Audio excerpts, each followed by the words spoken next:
everyone, and welcome back to Oasis of Talk, or OOT. I'm your host, Ayesha, and I'm thrilled to have you join us today. Before we dive into today's interview, I wanted to take a moment to address something. During this recording, we encountered some unexpected technical difficulties with the sound quality. I want to sincerely apologize for any inconvenience this may cause during your listening experience. Now, the content of this interview is incredibly valuable, and my guests' insights are truly inspiring. Despite the sound issue, I believe that the knowledge shared in this conversation is too valuable not to share with you all. So, please bear with us as you listen, and rest assured that I'm working diligently to prevent such issues in the future. Your support means the world to me, and I'm committed to continuously improving the quality of my content. Now, without further ado, let's jump right into our interview with Jill BYERS as we explore 30 plus years of success running an English language academy in southern Spain. Okay, so welcome to Ayesha's Oasis of Talk, or OOT for short. I'm Ayesha. Today I'm interviewing my former boss, Jill. Jill, can you introduce yourself to our audience? Sure. Hello, everybody. My name is Jill, obviously, and I've been living in Spain since 1984. And I worked with Ayesha for almost 10 years, which was a delight. Okay? Thank you, Jill. Right. Okay, today's topic is 30 plus years of success running an English language academy in southern Spain. Okay, let's begin, Jill. Are you ready? I'll try. Come on. Let's go. So let's jump right into it. The first question is, what motivated you to start a language academy in southern Spain? Okay, there was a boom in 1984, and so a lot of us arrived to teach English in Cordoba with no experience at all. And my colleagues started going to the towns around and setting up language schools, and I thought that's rather brave of them. But then came a time when I thought, well, why ever not? And I came to Etihad to do a course, and the teachers I gave the course to said, you must set up a school here. And so I did. So it was a bit by chance, actually, not by design. All great things happen that way, don't they, really? A bit by chance. Okay. By chance, yes. I wouldn't have done it by choice, let's say that, but I got a lot of help doing it. So, yeah, I'm very grateful to them. Mm-hmm. So, no, they said they would send me their children, and I thought that's their children. They sent me their students. So all of a sudden, I had a whole language school. Yeah. So that was a good, a good surprise. Absolutely. Okay, so how have you seen Spain's English language learning landscape evolve over the years? Right. Half of them wants to say, I don't think I have. And then the other part says, obviously it must have. It's just been so gradual. We haven't really noticed, I think, more than anything. How's it evolved? The students have got much younger. There's been an increased interest, obviously, in English all the time over the years, and the actual language market has grown a lot as well. So I think interest, people reaching higher levels sooner. So it's all going forward, but very, very slowly, I think, and not with as much support as it could get from the government. I think the whole English language learning situation relies a lot on private teaching. Yeah, okay. Jill, before we go any further, maybe you would like to let my audience know a bit about the school you run, maybe the name of the school, etc. Yes, of course, yes. Right, so the name of the school is Tower Academy de Inglés, because it's in the city of the towers. Etihad is famous for its Baroque and Renaissance towers. There are 12 churches, I believe. I've probably got that wrong, but never mind. That's why we called it Tower, because I'm also from London, and London, the Tower of London is very famous. So we thought all that ties in more wonderfully. So let's call it Tower. That's where the name came from, and we've always been very what's the word? How can I say? Forward thinking, forward looking in our offer. We always try to keep at the forefront of the latest advances in language teaching. So that's where we are now. We're looking forward to the next thing that's coming along in That's right. the market. Yeah. Well, before I asked you about that, you had mentioned something about the government not giving enough support. And that kind of, leads us into the next question, which is about what challenges did you face initially when starting the academy and how did you overcome them? Right. In actual fact, I think it was really quite easy to start off with because we were a novelty in the town, and because I've been teaching local teachers on a methodology course, I was already well known. So this is where all our students came from those teachers of English from the whole area. It started getting more difficult when I needed more staff, and so it was difficult to find people who were qualified and committed to teaching. There was still that attitude of, oh, I'm going to travel around a bit and I'm going to teach English and this space will do. And so it was very difficult to sort out the teachers from the travelers. So, but once, it was hit and miss sometimes. We did our best, and the ones who did came, well, we trained them, and so that was a challenge, I'd say, and it still is a challenge, is it? What was the staff situation like in the early days? In the early days, well, there was Yolanda, who was the other English teacher in town. I persuaded her to come and work with us, so she did. That was nice, and that was a long and happy relationship as well. Yeah. Amanda stayed with us for, oh my goodness, I don't know, 20 years. I think 20 years she was with us. Excellent teacher, excellent professional. So that was a huge help to start up with, because we had two very professional people around, and then we would train anybody else who came along. We would train them, settle them into the town. Yolanda would give Spanish classes. We would set up their bank accounts, phone things, and find them friends as well, flats, and so we went. I think that was a big investment. But then, our interest was the fact we would have good teachers. Well, that's all I needed, just people who were going to be good at teaching and like their children and like Effiha, and even if they only stayed for a year, at least it will be a fruitful year. That's right. Okay, Jill, so what strategies did you implement to build a successful language academy in a foreign country? Exactly. Yes. Okay. So it's not always negative being foreign. In fact, people were very, very willing to help, because I didn't speak very good Spanish, and I was just doing what I know how to do. And people were very, very helpful, very, very kind, very generous with their time. And then the other thing, well, because I said at the beginning, other colleagues had set up at the same time, or before me, in fact. They'd set up before.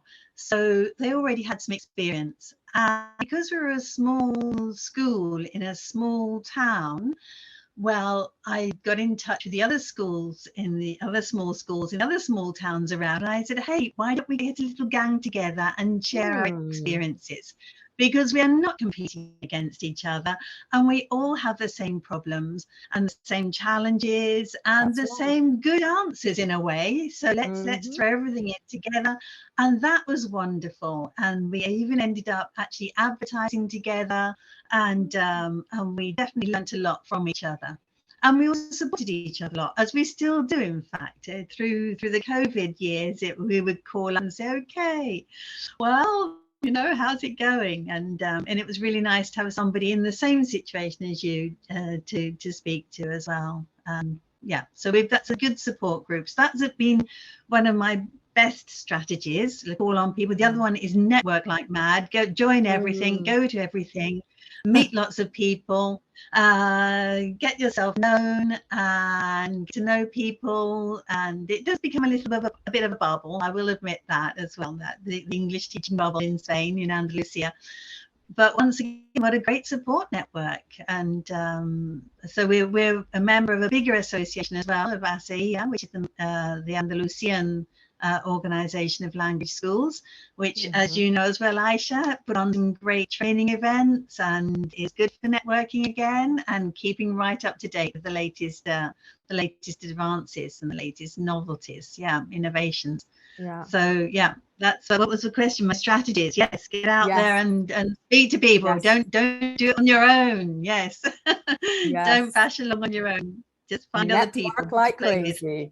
Yes, absolutely. And we've definitely mentioned Ayesha in previous interviews. So, you know, my viewers are now very familiar with Ayesha. Good. Okay. Good. Any other strategies before we move on to the next question, Jill? Other strategies, yes. What was it? Starting a school. Starting a school.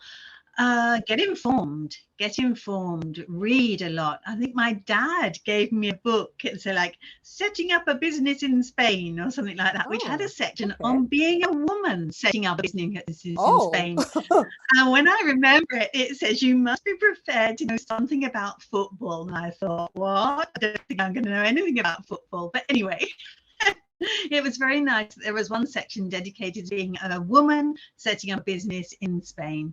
But it was good. It told you all about the taxes, all about the different ins and outs, the legal requirements. And it was a very thoughtful present from my dad, I think. Absolutely. So that's what you need.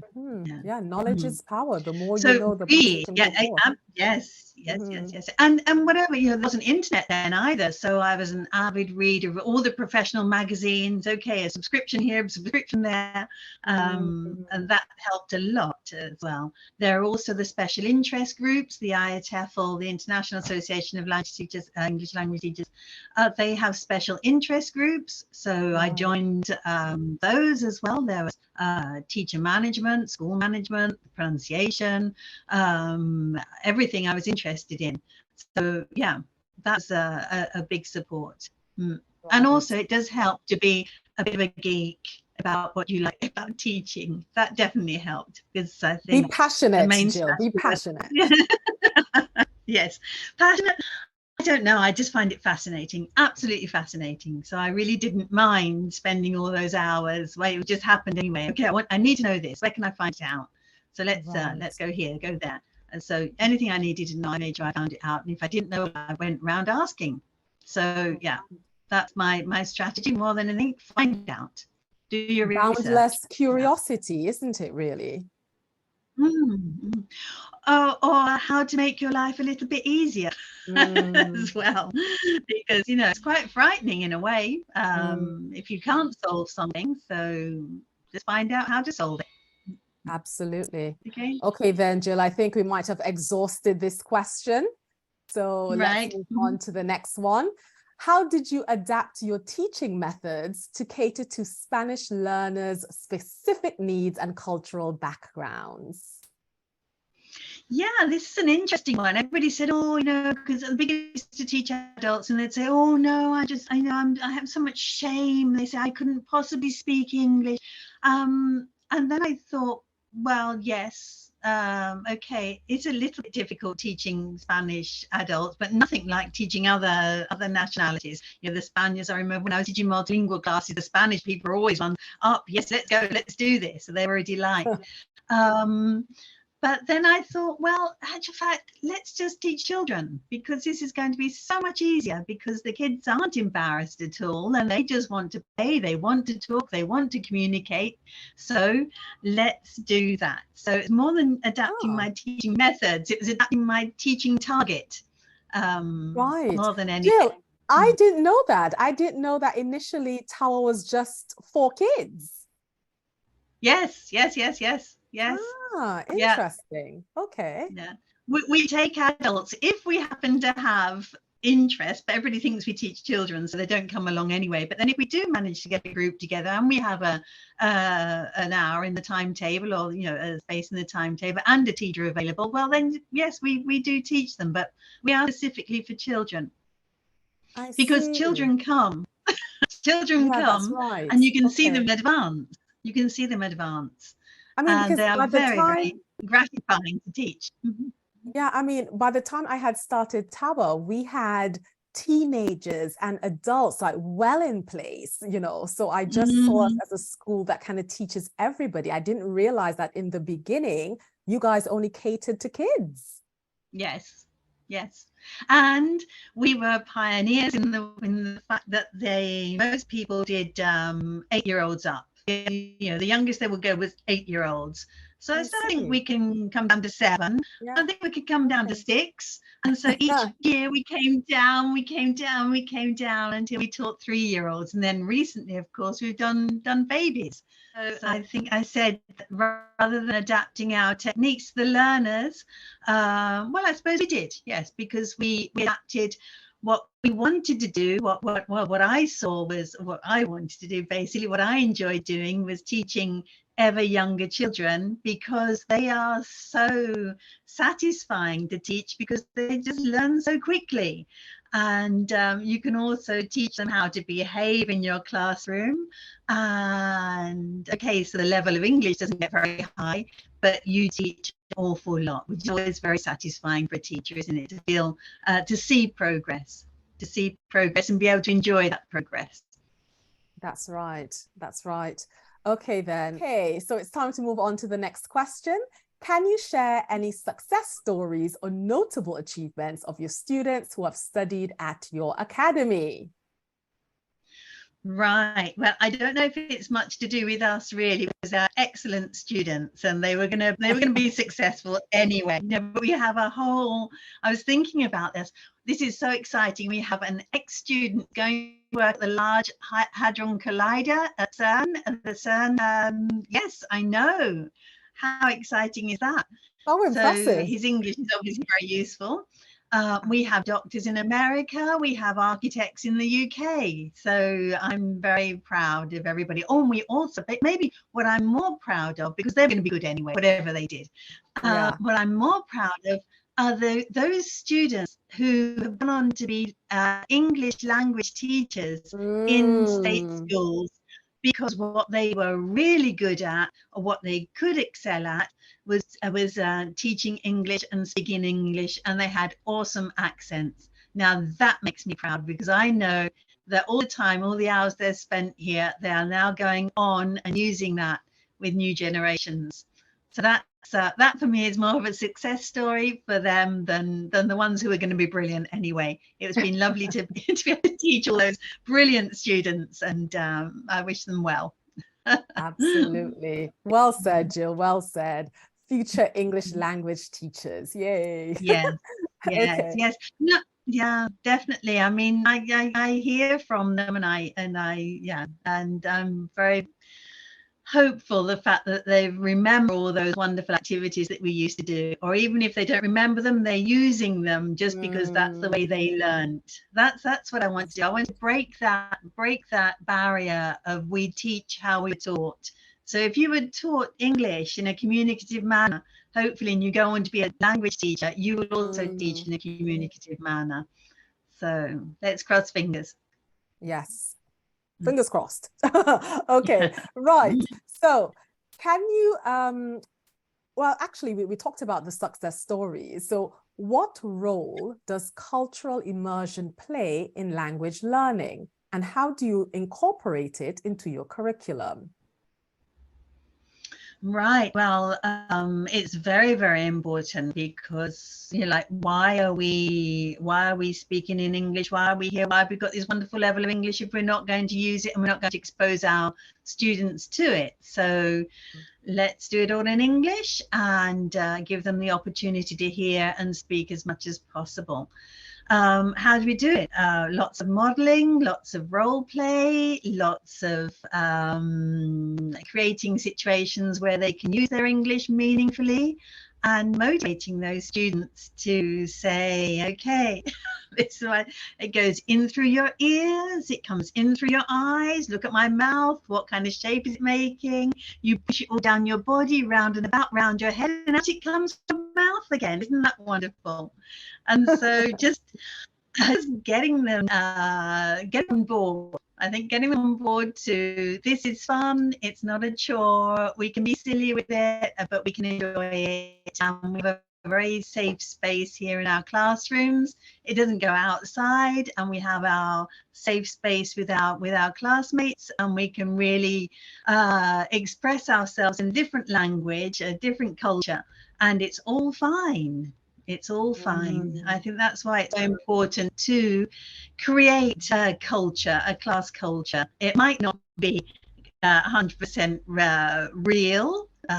For example, I tell my students that everything's very polite in English. And we always say please and thank you and all kinds of things. And we always we always thank the other team for playing with us. And I don't think that's necessarily true 100% of the time, but let's pretend that does happen in our classroom. And create a reason for using English meaningfully. Right. And the effective, it's a cultural immersion, but also it's an effective immersion as well. I think you need to build trust in your classroom, and be responsible as well for that, for building that trust. That's right. Okay, Jill. Have I answered something else? No, I think we've answered it, haven't we? Okay. Let's move on. As an English woman who now has Spanish citizenship, how do you navigate the cultural and linguistic differences while running the academy? Right. Okay. If I make a mistake, it's because I'm English. It's because I'm foreign. All right. I try not to make mistakes, and I always apologize profusely and try to correct them when I can. It gives you a lot of leeway. I think it's a double-edged sword more than anything. Being foreign, you're perpetually foreign. As much as Spanish citizenship I have or anything, well, I will always be foreign, culturally and how people perceive me. How do I navigate it? I think I've got other things to be getting on with. Basically, I'm polite and kind, and I can't do much more than that. So I'm not actually very good at remembering saints' days and things like that. I must admit, I keep getting caught out by not congratulating the Carmens or the Santis yesterday and Anna today on their saints' day, which is that lets me down. I'm not a real Spanish person if I don't know my saints' days. I mean, that's okay. Our students remind us all the time. They always tell us about their birthdays and their saint days. So they won't allow you to forget, to be honest. Yes, fortunately, you will get told, yes. Yeah, absolutely. And I always give like a little card or a little present, as well. Oh, yeah, that's nice. Because it's important to them, so it's important to me. Exactly, yes. Yeah. Okay, Jill, how do you maintain a strong reputation and attract new students in a competitive market? Right. My strategy in this has been, I'm not actually very competitive, but maybe I am. I'm not sure. I tend to just say, okay, this is what we're doing because research and experience tells us that this is what works.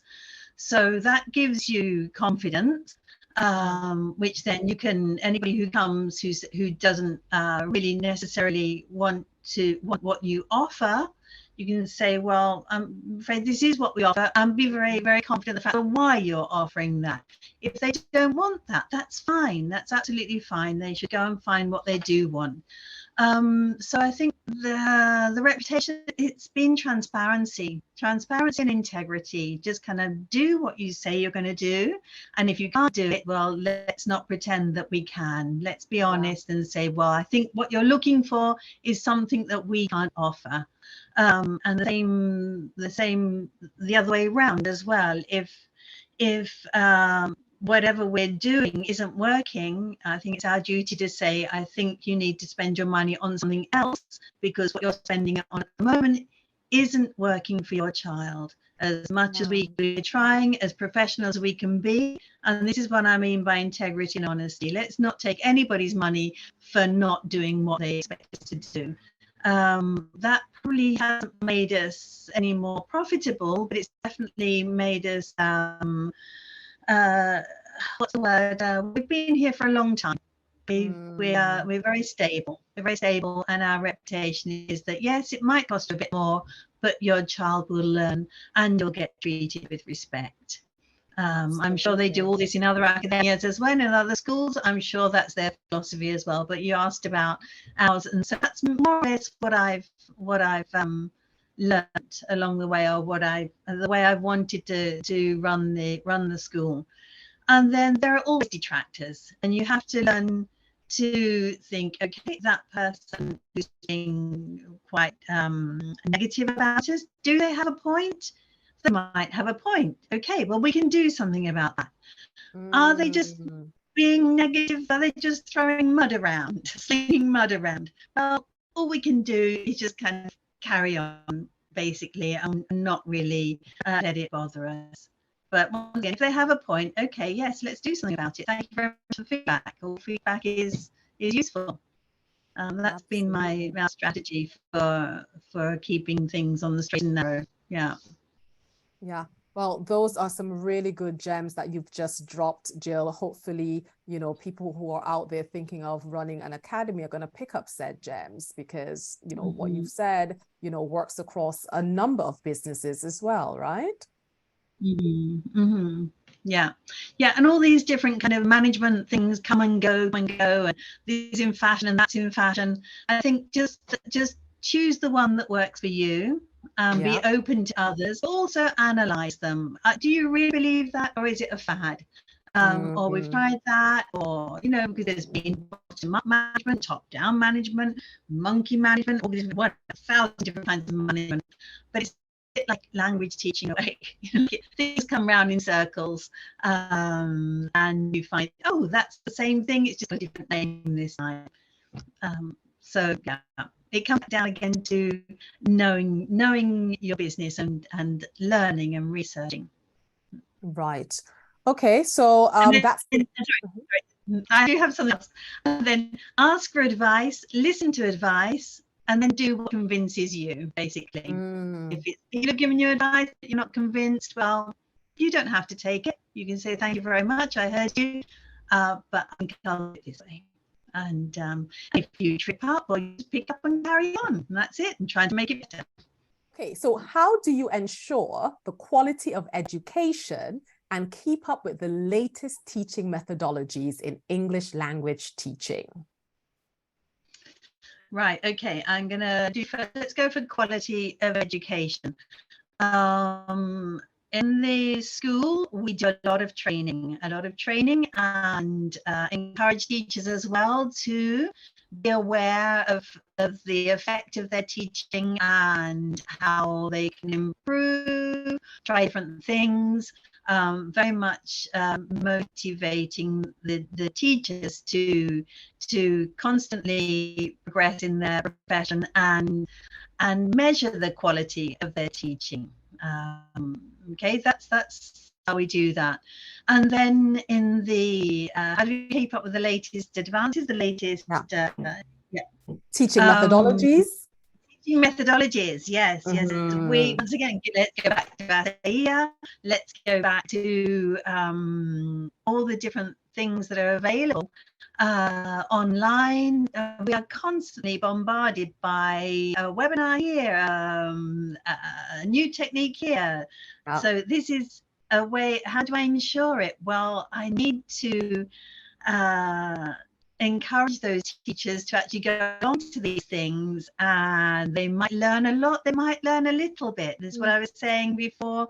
You might have used to have done something, and you go along to a webinar or a seminar and you say, oh, why did I stop doing that? That's a great idea. We've also done, I remember we used to have game of the week or activity of the week or whatever, new technique of the week, and we would do it with every single class. So things like that, things come and go. And especially with the latest innovation, of course, has been all the online teaching, which we've had wonderful support for learning how to do that as well. So how do we keep up? It's once again, it's being connected. It's being connected so that when new things happen, we have that support. So I think in COVID, we really have to say thank you so much to Cambridge, who got us online really quickly. Ayesha as well. They said, "What do you mean we're going to close? We are not closing." And we had a few emergency meetings over the Easter break, and everybody was practicing. And I think all the Ayesha schools were the ones who carried on working because we had it at our fingertips. We had that support system at our fingertips. So that's how we keep up with things. Choosing teachers who really want to advance professionally, having the resources available to be able to do that, and then having the work environment that encourages it as well. That's and also, once again, just loving anything new. Show me something new, and we'll try it out and then evaluate it. Yes. Absolutely. Yeah. I can definitely get on board with show me something new and I'm off. Yes. Let's try it out. Let's see what we think about this. Does it work? Does it not work? Does it need tweaking? Does it need tweaking to suit our students? It's a great idea, or it's what's the word? It's an air bubble. It's probably a bit Spanglishy, but yeah, is it kind of just nothing great really? But do it, find out, and then make your judgments, or then adapt it to your needs. Yes, absolutely. Yeah, keep learning. That's all I can say. Just keep learning. Yeah, good advice for anyone, whether you're a student or a teacher, keep learning, because, the world we're in, it does change rapidly sometimes as well. So you have to keep up, you don't have a choice. Okay, so Jill, what advice would you give to someone aspiring to start their own language academy in a foreign country? Oof.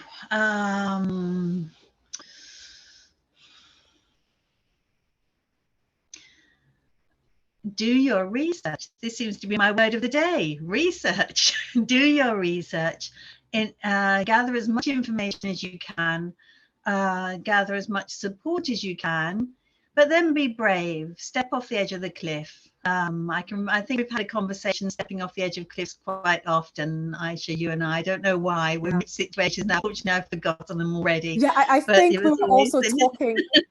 We were also talking about that Buddhist saying, jump and the net will appear. Yes. I thought it was an umbrella will open or something like that. I can't remember. Yeah, you have to do it. And yes, it is going to be hard. Be prepared for it to be hard, but get a buzz of it being hard. If I think you have to, what advice would I give? You have to need to be able to do it. It can't be a hobby. It can't be a project. You've really got to need to do this, and you've got to need for it to work, because you're going to put in a lot of hours, a lot of stress, a lot of one step further into my zone of discomfort, I'm going to say, because it really is, you have to keep pushing yourself. But once again, how exciting. This is life. Live it. You can go for it. And also think, what is the absolute worst that can happen? And the good thing about setting up a language school is that actually you don't need much. It's not a big investment. You rent the premises, you rent as much space as you need, and then you rent some more space when you need more space. So it's something that can grow organically. So you're not really looking to make a huge, big splash of investment. And the best publicity is word of mouth. Word of mouth. Get whole clans in. First of all, you get one family, and then their cousins come along because you're doing it well and it's fun. Then their schoolmates come along. Great. And so that's the way we've grown more than anything, by word of mouth, and not taking on big investments for no real reason. I think our biggest investment were the computers, but that's for a very specific reason, because we wanted to be able to offer a service that other people weren't offering. Yes, so my advice to somebody setting up was listen to yourself. I think listen to yourself, listen to your own motives, have very loyal friends who you're going to bore the pants off just going on about all your problems. We love them and hope they love us back. And we do the same for them as well when the opportunity comes.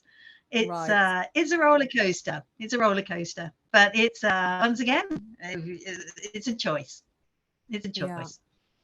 But Jill, also you had the added challenge of starting off with a young family. So whilst you were setting up Tower, you had a young family in tow. What advice would you give to someone who's probably in the same situation now? Yes. You can do it.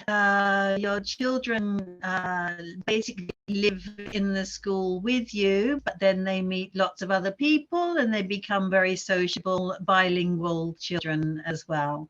My children very much felt that the tower is like a community. They have like a second family here with all the other students who've gone through it, who've been with them. It does take up a lot of time. So if you have I think it's that juggling thing, because Yeah. in a language school you're always working in the afternoon. Mm. You're not going to see your children much, and that's difficult. It really is difficult. When I've spoken to my children about it, they don't think it was any any big deal. They had a whole lot of freedom. They were looked after by Mm. many different families. They have Yeah. many different friends. And I was fortunate. We are fortunate because Ethiha is a small town, and you're going to find your children, or you're going to know where they are and what they're up to. So that was also a benefit. I think probably the most difficult thing is you need to get to the stage of where you can be freer sooner.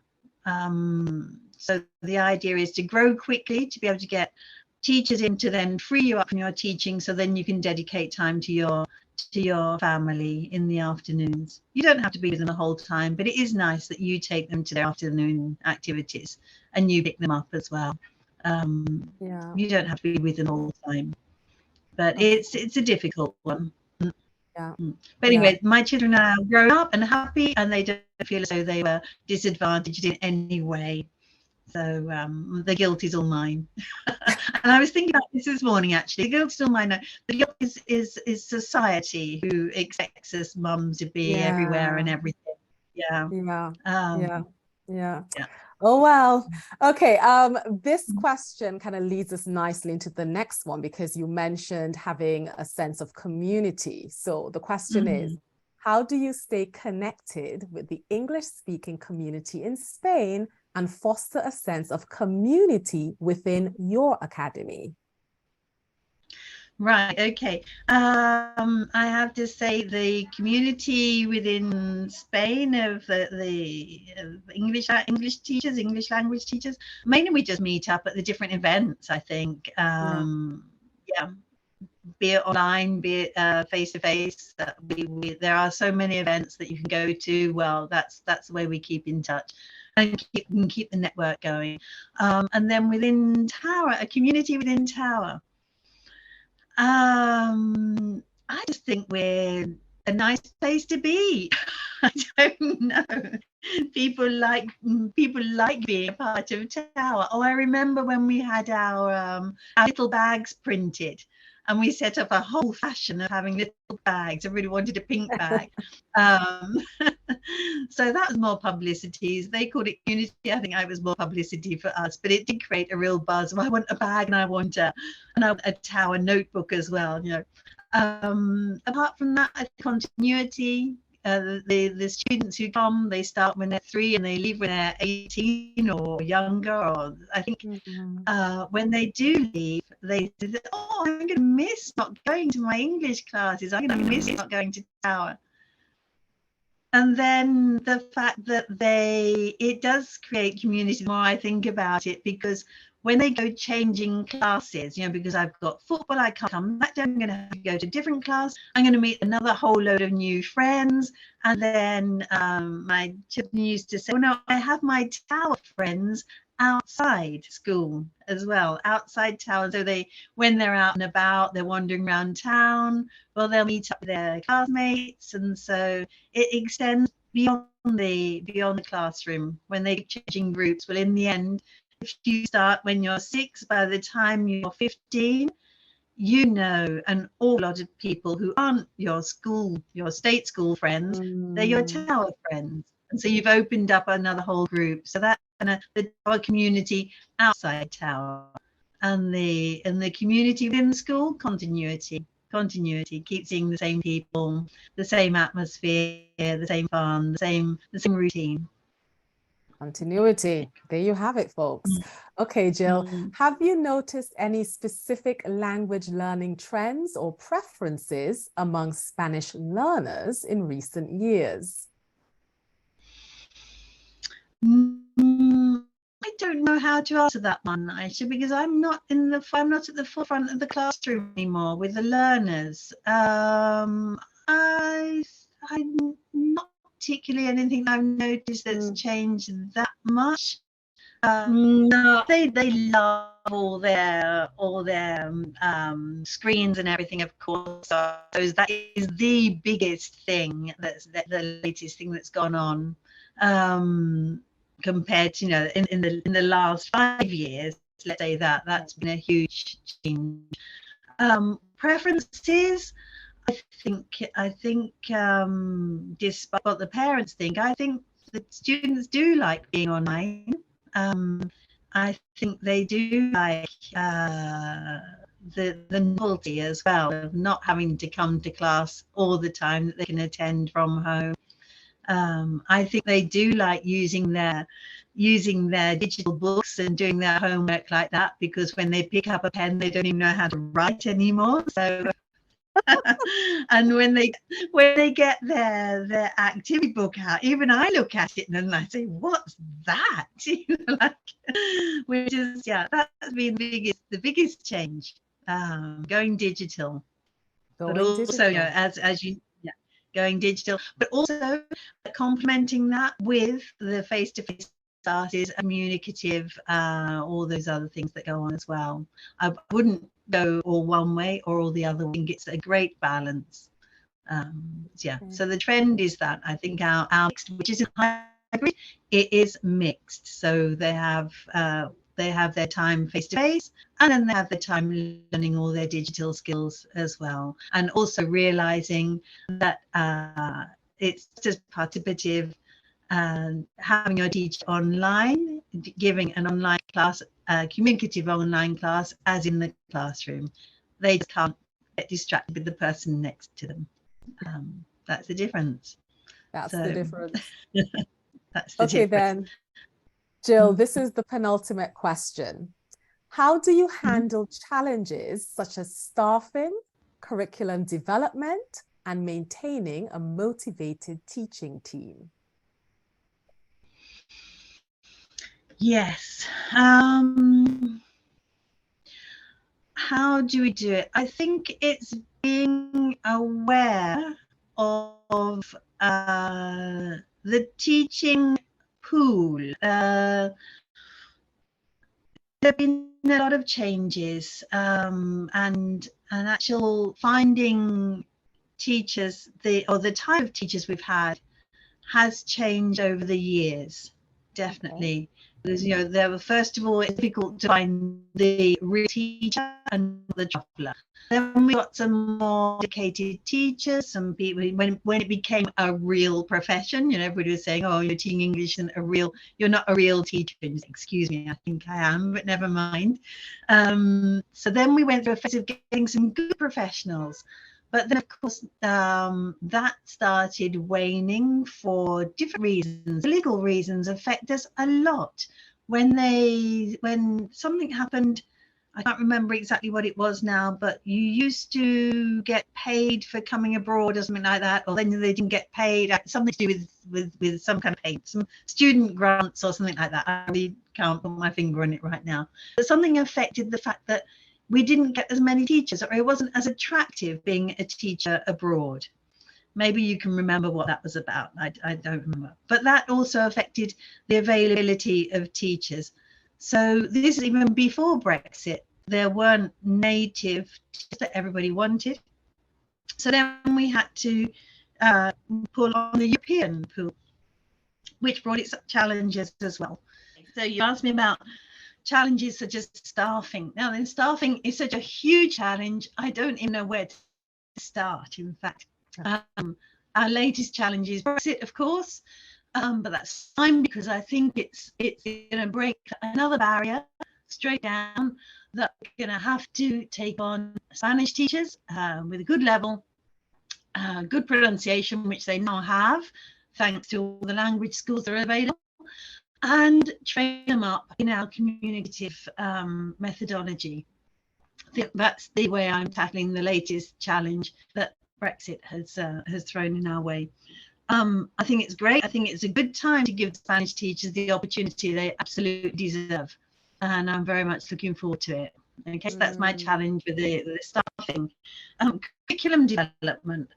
Well, Cambridge, Oxford, all the publishers are very much on the ball. I mean, they're the cutting edge of all the new developments in every single way. Every time we go to another conference, you know, there's right, okay, well, this is happening. We say, wow, that's amazing. And so curriculum development, really all we need to do is to trust our publishers who are already there. They're producing excellent material. Let's use it. Let's learn how to use it to our advantage, to students' advantage, and to language learning advantage. That's all we need to do. It's not just a book, it is a whole system that has been so well researched and so well developed.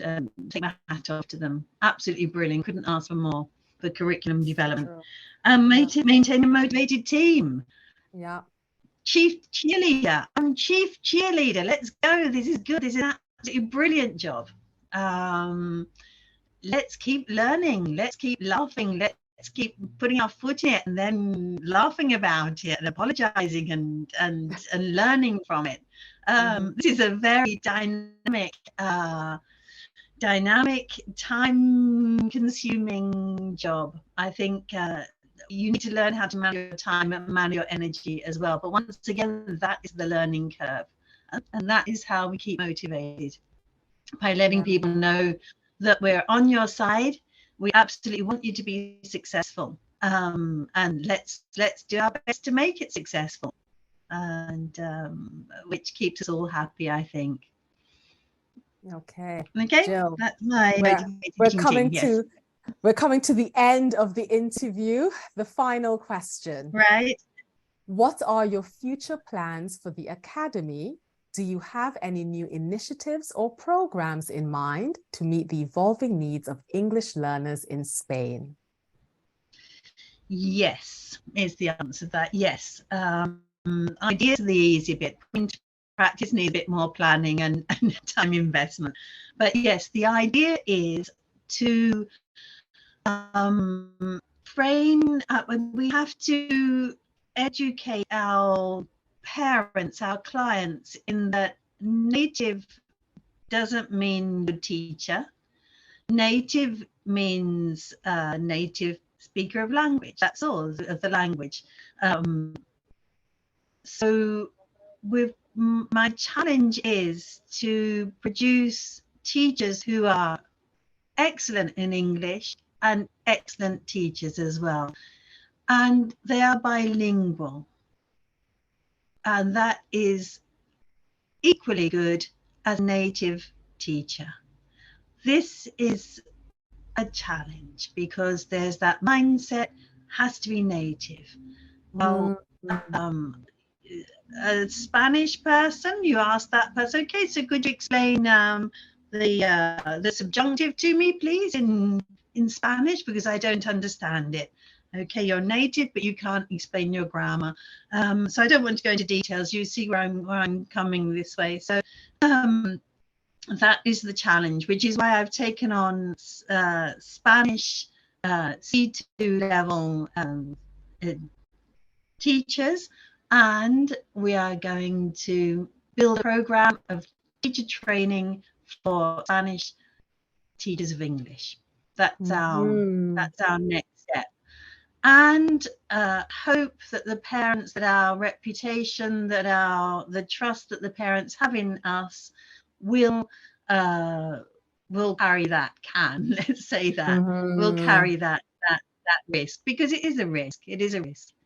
But I think it's a risk that is worth taking and is going to be very beneficial in the future, because once we've done it a few times, once we've got the program up and running, well, then we can extend it to other teachers, and then everybody will have a chance to have a good teacher of English with an excellent accent and excellent methodology that works. That's the idea. The evolving needs of English learners in Spain. They still need to learn. Basically, they still need to learn. We're up in the latest digital resources and everything. I think we're already there. What they need, it's a case of convincing the students this is what you need. And you can't just sit there and absorb the language. You need to make the effort. I don't think that's changed.